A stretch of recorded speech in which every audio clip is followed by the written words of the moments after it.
Hi, I'm Matt. You're watching KJACK Radio, and today we have an interview with Brainstory. Can you guys introduce yourselves? I'm Kevin. I play the guitar and I sing in the band. I'm Tony. I play bass and I sing in the band. I'm Eric, and I play drums and I sing in a band. It's nice to meet you guys, and I want to start off with how did your new album come about? What led to this band going in this direction that you guys chose? Uh, it's really just the evolution of, I think, having more experience as a recording musician, and then also just tapping into learning a lot from working with Leon Michaels, who produced our last record and this one. Um, and we're just grown people. We've a lot has changed since the last record, in the pandemic, in our personal lives, but also us as musicians have, I think we've really grown. That's what's reflected on this record. That's cool. What was the decision behind having Leon produce another record for you guys? Because I know you're under Big Frown, but I was wondering if there was any other reasoning for it or. We just love working with him. It's super natural, and it's just like feels like family, and it feels good. It's just like Fun. we just couldn't wait to work with him again. So it wasn't even a question of who we would do this record with. Cool. And before we dive into your new record, Sounds Good, which I listened to by the way, and it was awesome. The Thanks. album Thank you. cover is, I feel, drastically different from your past album covers, and I was wondering what was the inspiration behind it. And I noticed Buck in the background of the cover, like on a painting, and I thought that was a nice touch. Yeah, I got into in 2020. I got into watching billiards, particularly nine ball. Mhm. Um, um, Pretty much the head of the label, Danny, or the manager of the label, and he's co-owner of the label, Danny Acalypse. He knew that, and I kind of came with him with the album concept of like something that kind of looked like Snoop Dogg because we're super California West Coast, you know, based. So I was thinking, roughly like maybe something like that, like a cartoon or something. And then he was like, "Oh, dude, like you guys should just do like that classic like dogs playing pool spoof." Mhm. And I really jumped on that because I was really into billiards, and I was like, man, that's fucking sick. And so yeah, we just kind of fleshed it out.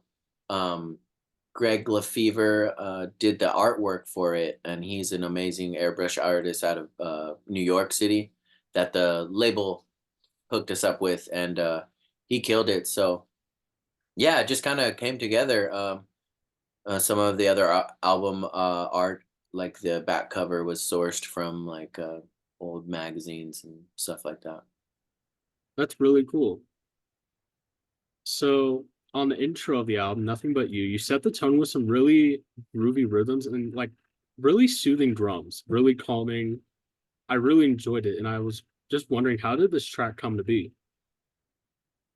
Um, well, I made a demo in my room when I was living at my grandma's house, um, and it had just a drum machine and the bass and the guitar. Then I had him put drums on it. I mean, it was really just like, here, play drums on this. Mhm. And then yeah, we ended up re-recording it, of course, when we got with Leon, but the label really liked it and really thought it was a great direction. So I don't know, it just kind of came together. Really. And moving on to track four, Gift of Life, the lush instrumental has just an amazing vocal track, and lyrics are very, I feel, very existential about life. Hmm.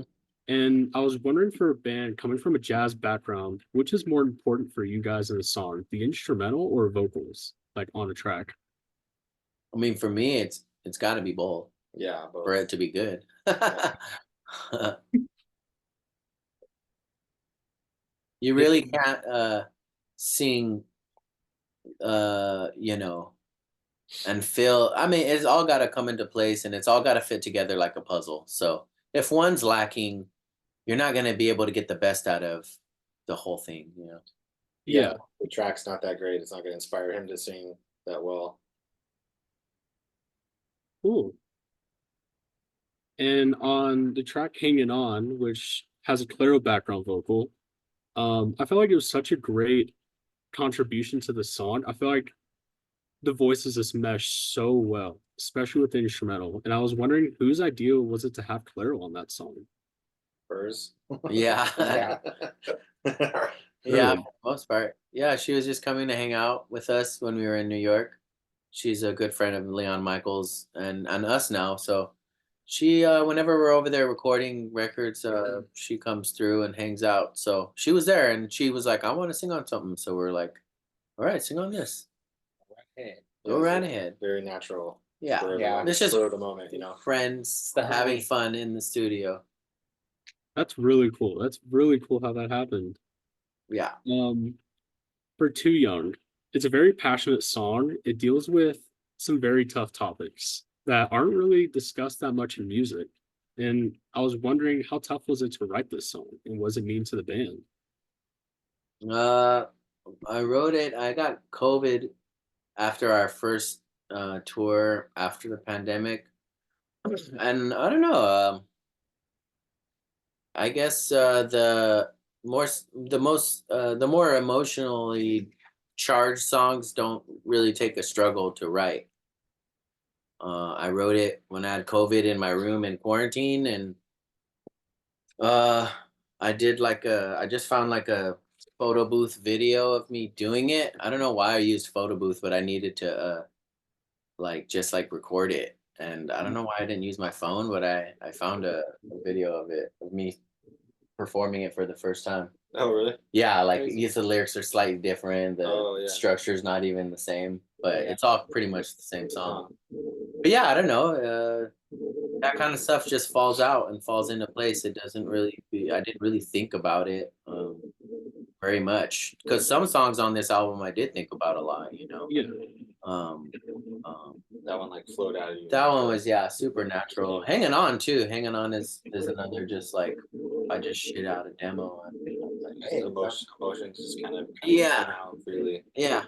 So it's really cool. Yeah, that song for me means a lot.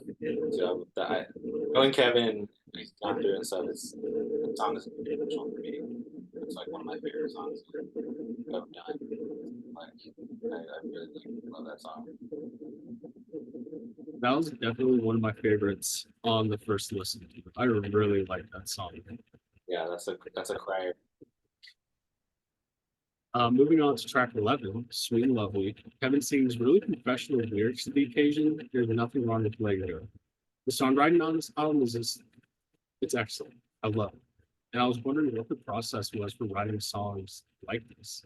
Like, is there a process you guys do? Does it start from a specific person? How's it go? um my process usually is like making a demo at home and then I bring it here to the studio to these guys, let them do what they want and for the most part, and we just kind of hash it out together and then we record another demo of that. And then yeah, that's kind of like the official demo that we give to Big Crown and give to Leon to like listen to and just like, yeah, okay, cool. But it happens in different ways, like going back to Gift of Life. Like I wrote that song. It sounded much different, of course, but I wrote that song when I was about I think 19 or something like that, one of the first songs that I ever kind of wrote. But it kind of just came back and made sense in this moment now, so I used the lyrics. So that's how a song could be written too. Um, Sometimes I'll write like chords and stuff, or I'll make like a backing track usually, and then I'll like for instance like listen and nine on there. Mhm. I kind of wrote the chords for that and brought it to Kevin, and he had some lyrics that he had for a different song that he put on listen, and then nine just kind of came about on the spot, right? yeah.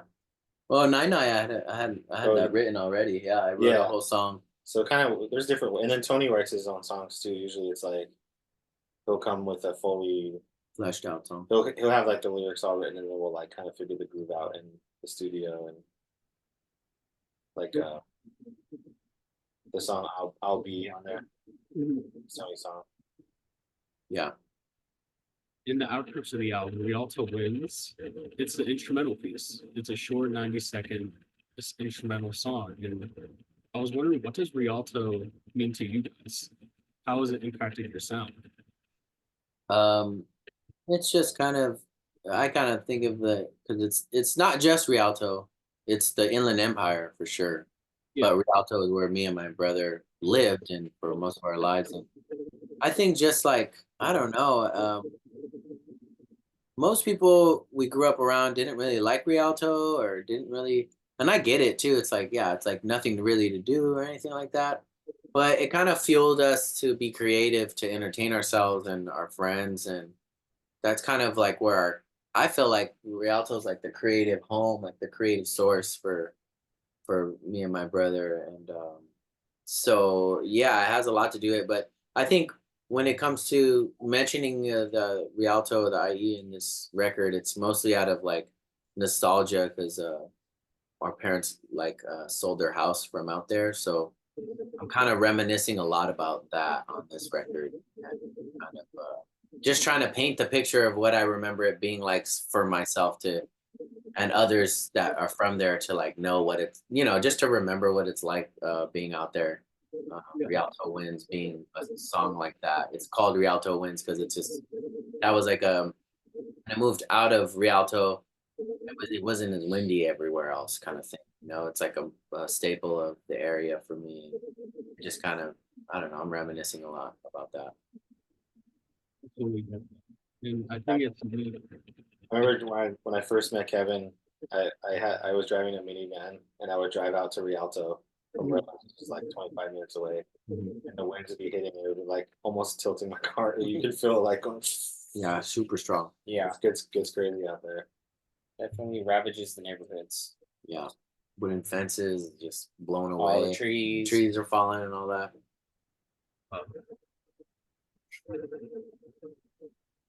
I think it's neat you put it on the album. I think it's really just ends the album in like a beautiful way. Like just it ties everything together.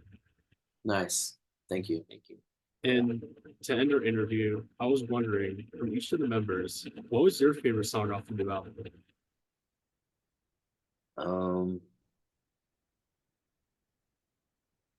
I think for me, I think I don't know. I think I like Sweet and Lovely. Ooh. But it changes kind of every day. But right now I think Sweet and Lovely is a good one. I would say Peach Optima. We got on a really dope groove on that one. It was kind of like a one take only, and just what the lyrics mean, and just in general, like I'm really proud of it. True. Yeah, that I think it's a tie between Peach Optimo and Too Young for me. Last picks. I love it. That concludes our interview. Thank you for interviewing. Yeah. Yeah, Thank of course, you. man. Problem. It was a pleasure. Hope you guys have a good tour. And I'm excited to listen to the new album when it comes out. Thank you, Awesome. man. Thank you so man. much. Man. All right, thank you guys. Bye. Bye. Take You have care. a good one. You too.